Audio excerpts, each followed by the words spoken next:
అల్లు అర్జున్ది ఒక తాట తీశాడు, దట్ ఈజ్ రేవంత్ రెడ్డి. ఇది బాగా హైలైట్, హైప్ నడుస్తుంది. అల్లు సినిమా వాళ్ళని నాగార్జునని దెబ్బ కొట్టాడు, అట్లాగే సమంత విషయంలో కంట్రోల్ చేశాడు, మోహన్ బాబు విషయంలో మొండిగా వెళ్ళాడు, అల్లు అర్జున్ విషయంలో ఉన్నాడు. ఇది one man army, that is Revanth. ఏమైనా చేయగలడు. చివరికి పార్టీ మొత్తం అతను చెప్పినట్టే ఉంది, దేశమంతా అతన్ని మెచ్చుకుంది. ఇది పొగడతలు బాగుంటాయి, చుట్టూ ఉన్నోళ్ళు చెప్పే చాలా అందంగా ఉంటుంది. జగన్మోహన్ రెడ్డి సినిమా టికెట్ గురించి చెప్పినప్పుడు అట్లాగే అనుకున్నారు.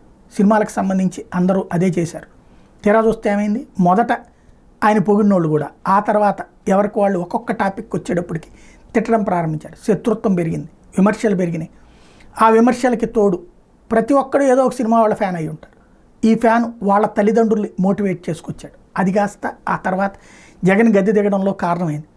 నవరత్నాలు అమలు చేసి అన్ని సంక్షేమ పథకాలు ఇచ్చి అంత దారుణంగా ఓటం పాలైనటువంటి చరిత్ర జగన్ లిఖించుకున్నాడు.